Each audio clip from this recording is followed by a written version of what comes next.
اچھا، اس قرآن میں جب قرآن کھولیں گے تو سب سے پہلے کون سورت ہے؟ سب سے پہلے اس سورت کا نام کیا ہے؟ آپ لوگ جواب مت دیں، آپ لوگ جواب مت دیں، آپ لوگ جواب دیں۔ میں نے کہا نا پڑھانے کی انداز میں آج کی تقریر ہوگی۔ اس سورت کا نام کیا ہے؟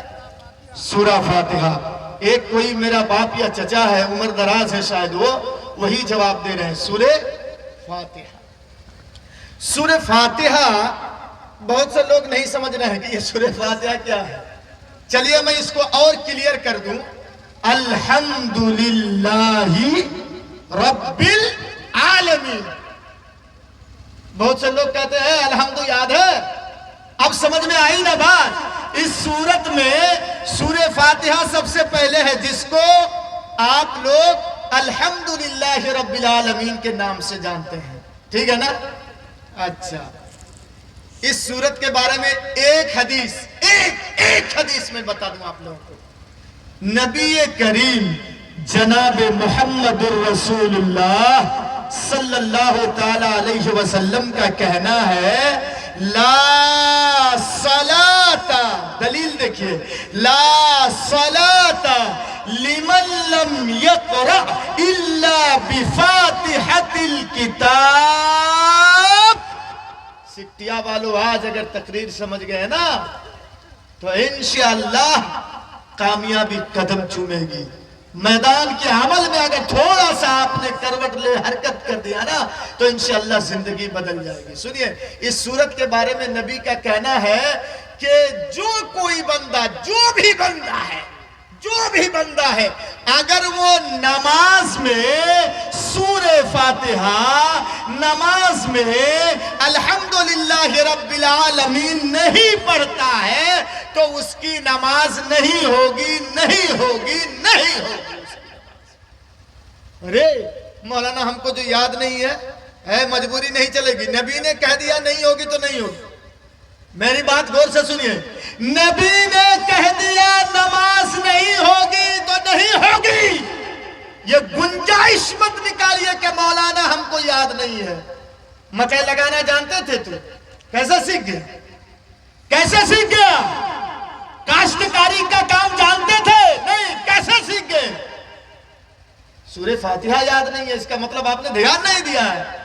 تو چلیے ایک موٹی چیز معلوم ہو گئی کہ اگر آپ سورہ فاتحہ نہیں پڑھیں گے تو کوئی نماز نہیں ہوگی، اور کوئی نماز کا مطلب سمجھے نا، فرض نماز بھی نہیں ہوگی، سنت بھی نہیں ہوگی، نفل نماز بھی نہیں ہوگی، جنازے کی نماز بھی نہیں ہوگی، عید کی نماز بھی نہیں ہوگی، کوئی نماز نہیں ہوگی۔ اب آپ سینے پہ ہاتھ رکھ کے سوچے، جس کو یہ سورت یاد نہیں ہے 40 سال اور 50 سال سے اپنی زندگی اور ٹائم برباد کرتے آ رہے ہیں، نماز نہیں ہو رہی ہے اگر نہیں پڑھ رہے ہیں۔ ایک حدیث بتا دی ہم نے۔ اچھا، اس سورت کے اندر کتنی آیتیں ہیں کسی کو معلوم ہے؟ کوئی ادھر سے اسٹیج سے نہیں بھائی، آپ لوگ مغرب کے بعد سے لے کر کے آپ تک تقریریں سن رہے ہیں، کیا فائدہ ہوا؟ ارے قرآن کھولیں گے، سنے ہیں کہ نہیں کبھی؟ کتنی آیتیں ہیں کوئی بتا پائیں گے؟ ہاں، 7 آیتیں ہیں اس سورت کے اندر، اور اس سورت کے کئی نام ہیں، میں ادھر نہیں جاؤں گا، کئی نام ہیں۔ اس کو ام القرآن بھی کہا جاتا ہے، سورت الدعا بھی کہا جاتا ہے، اور قرآن و حدیث کی روشنی میں اس سورت کا ایک نام سورت الصلاۃ بھی ہے، یعنی نماز میں پڑھی جانے والی سورت۔ ہر رکعت میں یہ سورت پڑھی جاتی ہے، نہیں تو نماز نہیں ہوگی۔ چلیے 7 آیتیں ہیں، کتنی آیتیں؟ 7 آیتیں۔ اب سانس روکیے اور ایک حدیث سنیے، سانس روکیے، میں حدیث پڑھ رہا ہوں، ایک حدیث سنیے۔ حدیث کہاں ملے گی؟ صحیح بخاری میں۔ حدیث سنیے، اللہ کیا کہتا ہے اس سورت کے بارے میں۔ قسمت الصلاۃ، ایک چیز اور بتا دوں میں، اللہ رب العالمین فرماتا ہے، اور جہاں نبی کہہ دے کہ اللہ فرماتا ہے، وہ حدیث قدسی کہلائی جاتی ہے۔ کیا؟ حدیث قدسی۔ سنیے، قسمت الصلاۃ بینی و بین عبدی نصفین، اللہ کہتا ہے میں نے نماز کو، سورہ فاتحہ نہیں کہہ رہا ہے، دیکھیے غور کر کے ایک ایک نقطے پر غور کیجئے. میں نے نماز کو میرے اور میرے بندے کے درمیان آدھا آدھا بانٹ دیا ہے. سمجھ میں آ رہی ہے نا با؟ آدھا آدھا میں نے بانٹ دیا. اور اللہ نماز کہہ کس کو رہا ہے؟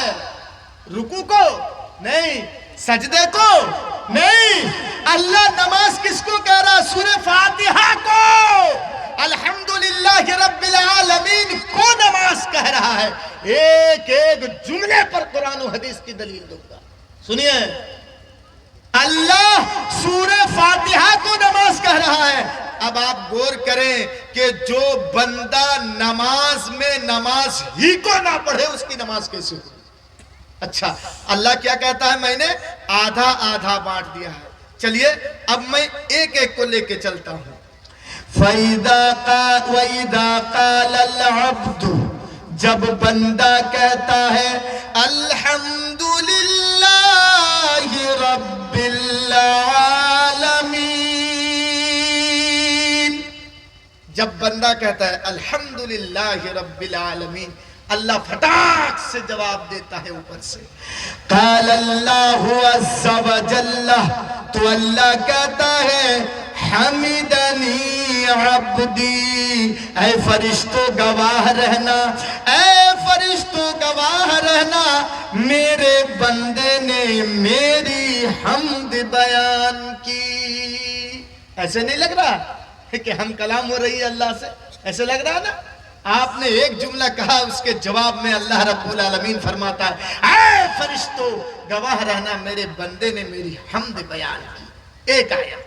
دوسری آیت پھر سنیے، میں جلدی جلدی جا رہا ہوں. دوسری آیت، وَإِذَا قَالَ الْعَبْدُ، اور جب بندہ کہتا ہے الرحمن الرحیم، بندہ نے کہہ دیا الرحمن الرحیم. اب اللہ کہتا ہے قال اللہ عز و جل، تو اللہ رب العالمین اس بندے کے جواب میں کہتا ہے اثنا عبدی، فرشتوں گواہ رہنا، میرے بندے نے میری ثنا بیان کی. ادھر ایسا لگ رہا ہے کہ اللہ سے ہم کلام ہو رہی ہے. اللہ اکبر. دو چیز اور ایک تیسری آیت، وَإِذَا قَالَ الْعَبْدُ، اور جب بندہ کہتا ہے مالک یوم الدین، قال اللہ عز و جل، تو اللہ رب العالمین اس کی جواب میں کہتا ہے مجدنی عبدی، اے میرے فرشتوں تم گواہ رہنا، میرے بندے نے میری بزرگی بیان کی. کتنی آیت ہو گئی؟ کتنی؟ ہاں ادھر سے بتائیے نا، کتنی آیتیں ہوئی؟ 3. پہلے کے تینوں آیتوں کا تعلق کس سے ہے؟ کس سے؟ اللہ سے. بندہ کس کی تعریف کر رہا ہے؟ اللہ کی. تو پہلے تینوں آیتوں کا تعلق اللہ سے ہے. بانٹ کے دکھاؤں گا نا میں، آدھا آدھا اللہ نے کہا ہے نا. اب آئیے، ایاک نعبد و ایاک نستعین، یہ بیچ والی آیت ہے نا، ایاک نعبد و ایاک نستعین، بیچ والی آیت ہے نا. اس کو تھوڑی دیر کے لیے یہی رکھیے، بعد میں اس کے اوپر میں بولوں گا. اب آخری 3 آیت کی طرف چلیے. اہدنا الصراط المستقیم، اے اللہ تو ہمیں سیدھے راستے کی ہدایت دے. ایک آیت، صراط الذین انعمت علیہم، اے اللہ ان لوگوں کے راستے پر چلا جن پر تو نے انعام کیا ہے. دوسری آیت. تیسری آیت، غیر المغضوب علیہم ولا الضالین،